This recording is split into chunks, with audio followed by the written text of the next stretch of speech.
She was only 11, Mommy, help me! hungry, alone, and one mistake nearly cost her everything. This is Lily's story. Lily lived with her mother in a quiet village.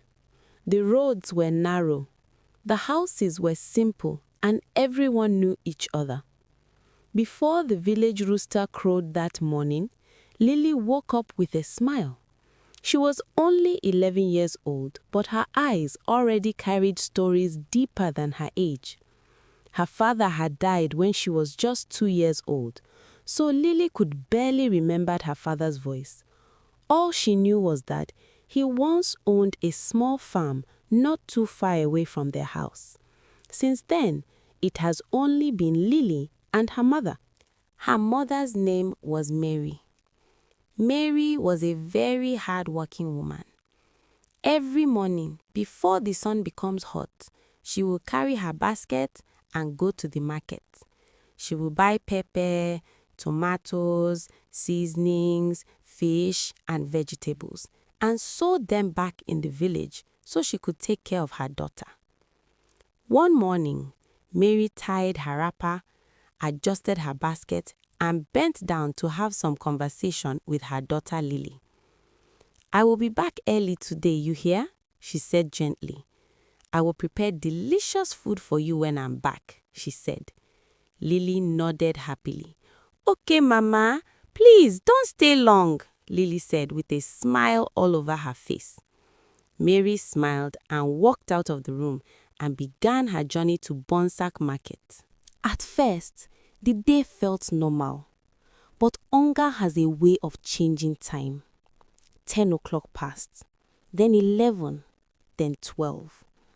Lily sat on the floor, holding her stomach. Her hunger became painful.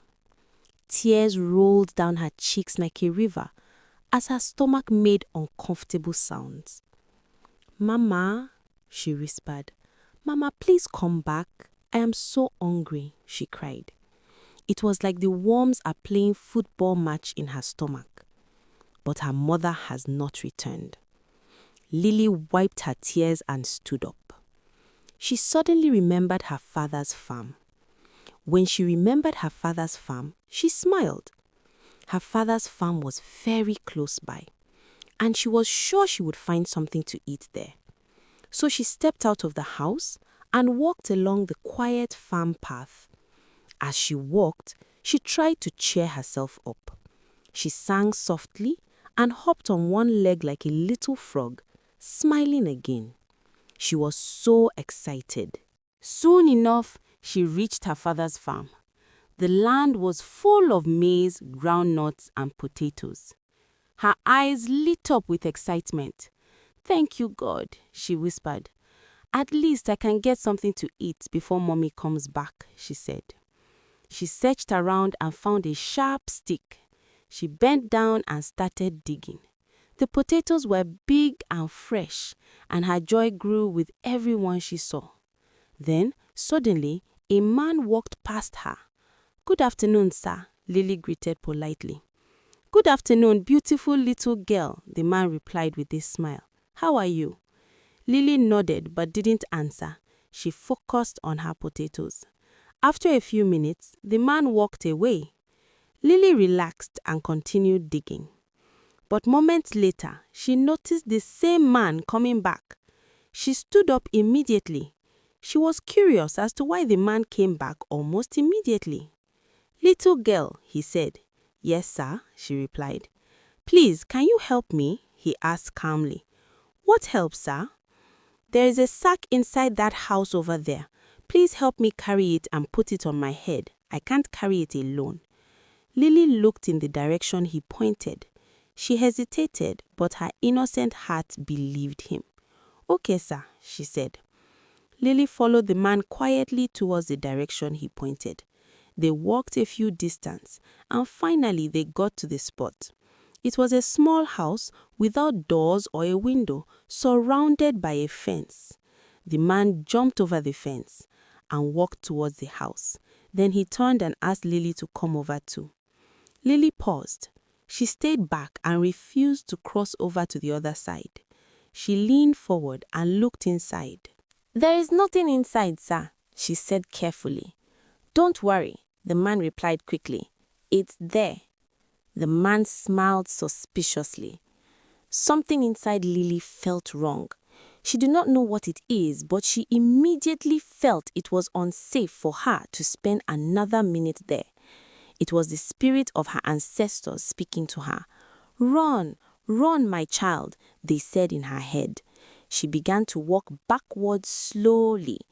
When the man noticed she was not coming closer, his voice changed. "Come here," he said loudly. Fear filled Lily's heart. She turned and began to run. She ran like she had never run before. Tears streamed down her face as she cried out, "Mama! Mama!" She ran like she had never run before. She ran like she was being chased by an angry dog.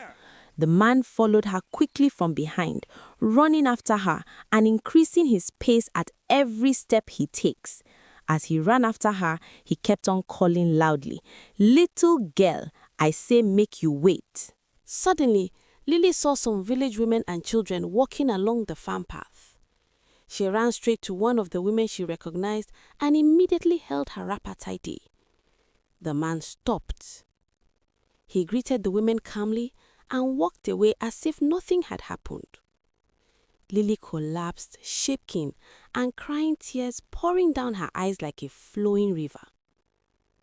"My child, what happened?"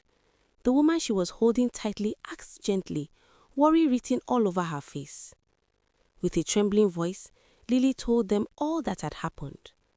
The women gasped in shock. They understood the kind of situation their ancestors have just saved this little girl from. They quickly forget about what they wanted to go and do at the farm and took Lily home. Meanwhile, Mary was already searching the entire village, calling her daughter's name in fear. "Lily, my daughter, where are you?" she cried. She asked almost all her neighbors if they helped her to see her daughter. Then, from a distance, she saw her daughter coming with the village woman and children. When she saw Lily, she screamed and ran to her. She held her daughter tightly and cried. The women told Mary everything that happened.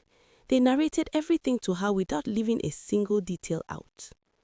"Who asked you to go to the farm alone, my daughter?" Mary cried in pain and relief. Then Mary lifted her hands. "Thank you, my Creator, for saving my child." That night, Mary sat Lily down. She spoke softly but firmly, teaching her daughter lessons she would never forget. Lessons about safety, lessons about listening, lessons about wisdom. And from that day on, Lily never walked alone again. Some lessons come with tears, but they stay forever.